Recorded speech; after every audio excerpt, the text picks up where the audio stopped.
राधे राधे दोस्तों, आज मैं आप सभी को गोपाल चरवाहा की सच्ची कहानी सुनाने जा रही हूँ। अगर आपको भगवान पर से विश्वास उठ गया है तो एक बार इस कहानी को पूरे अंत तक जरूर सुनिएगा। इस कहानी को सुनने से आपके अंदर भक्ति भाव जागेंगे और आप इस कहानी से बहुत ही मोटिवेट होंगे। तो एक बार इस कहानी को पूरे अंत तक जरूर सुनिएगा। पौराणिक कथा के अनुसार उत्तर प्रांत की कमलावती नगरी में गोपाल नाम का एक चरवाहा रहता था। वह पढ़ा लिखा नहीं था और उसने कथा वार्ता भी नहीं सुनी थी। दिन भर गायों को जंगल में चराया करता था। दोपहर को स्त्री छाक पहुंचा दिया करती थी। गोपाल सीधा सरल और निश्चिंत था।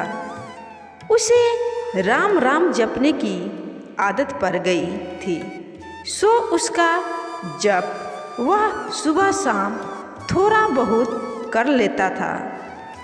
इस प्रकार उसकी उम्र 50 वर्ष की हो गई। बराबर वाले उसे हमेशा चिढ़ाया करते थे कि राम राम रटने से वैकुंठ के विमान का पहिया तुम्हारे हाथ नहीं आएगा।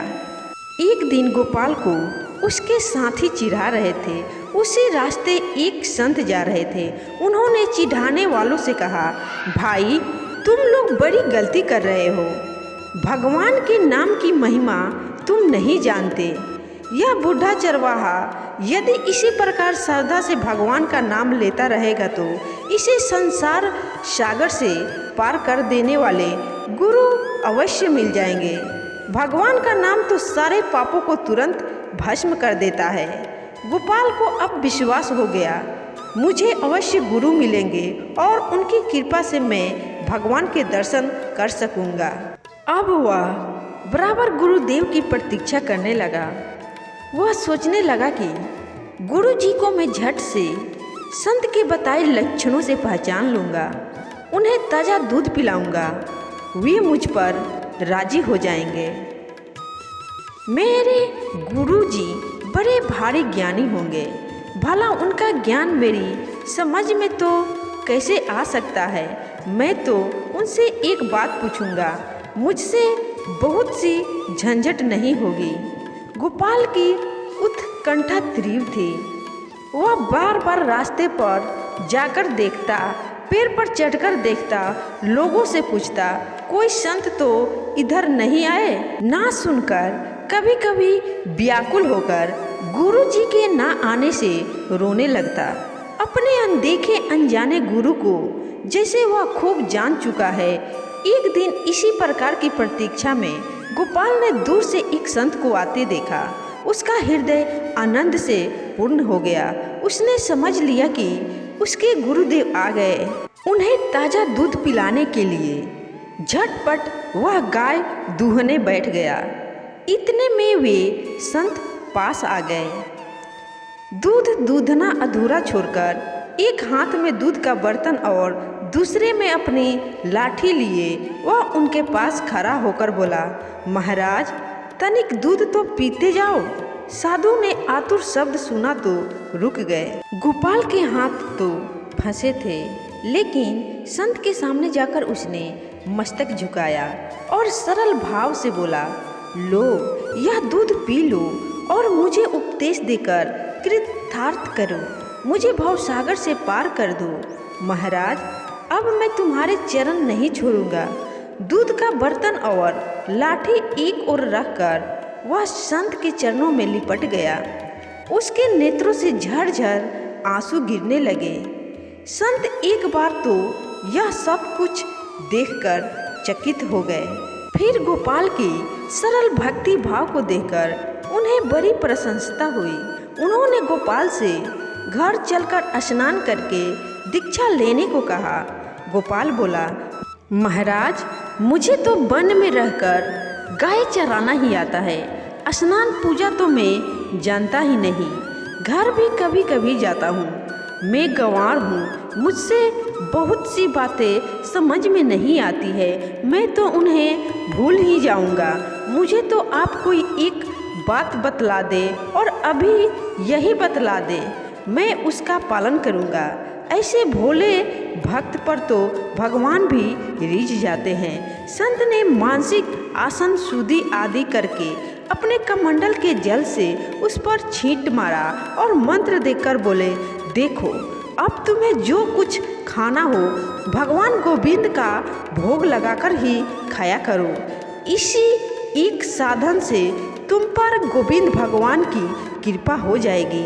गोपाल ने संत जी से पूछा, महाराज मैं आपकी आज्ञा का पालन तो करूँगा, पर गोविंद भगवान मुझे कहाँ मिलेंगे जो उन्हें रोज भोग लगाकर भोजन करूँगा।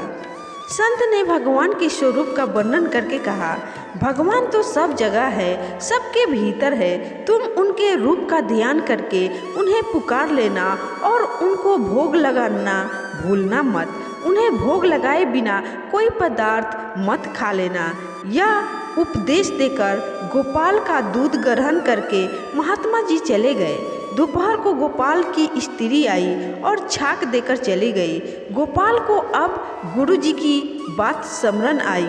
एकांत में जाकर पत्ते पर रोटियां परोसकर तुलसी दल डालकर गोपाल गोविंद भगवान का ध्यान करते हुए प्रार्थना करने लगे, हे गोविंद, लो ये रोटियां खा लो, इनका भोग लगाओ।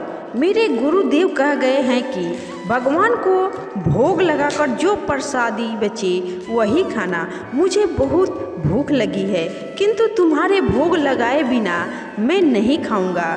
देर मत करो, जल्दी आकर भोग लगाओ।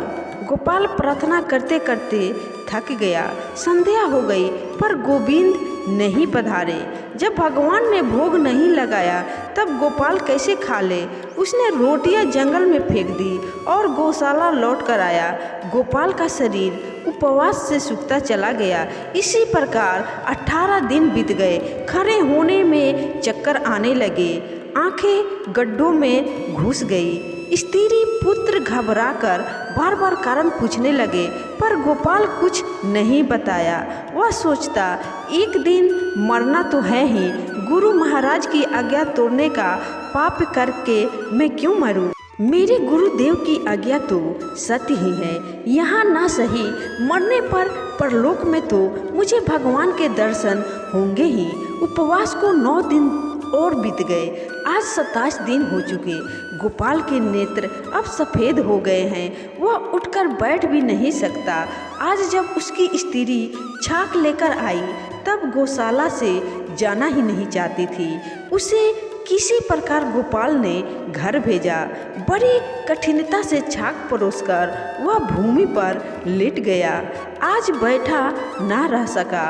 उसे आज अंतिम प्रार्थना करनी थी। वह जानता था कि कल फिर प्रार्थना करने को देह में प्राण नहीं रहेंगे।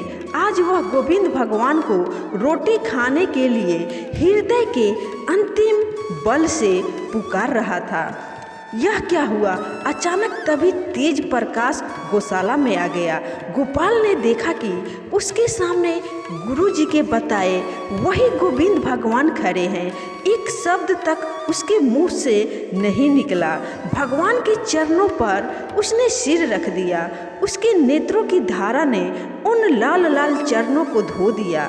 भगवान ने भक्त को गोद में उठा लिया और बोले, गोपाल तू रो मत, देख मैं तेरी रोटियां खाता हूँ। मुझे ऐसा ही अन्न प्रिय है। अब तू यहाँ से घर जा। अब तुझे कोई चिंता नहीं। अपने बंधु बांधवों के साथ सुखपूर्वक जीवन बिता। अंत में तू मेरे गोलोक धाम आएगा। भगवान ने उसकी रोटियां खाई और उसके लिए प्रसाद छोड़कर अंतर ध्यान हो गए। गोपाल ने ज्यों ही उस प्रसाद को ग्रहण किया, उसका हृदय आनंद से भर गया। उसकी भूख प्यास दुर्बलता थकावट सब क्षण भर में चली गई। आज 27 दिन के उपवास की भूख प्यास तथा दुर्बलता ही नहीं दूर हुई, बल्कि अनंत काल की दुर्बलता दूर हो गई। दोस्तों, अगर आपको यह कहानी अच्छी लगी हो तो प्रेम से मेरे संग एक बार बोलिए, जय श्री राधे। राधे कृष्ण। हरे रामा हरे कृष्ण।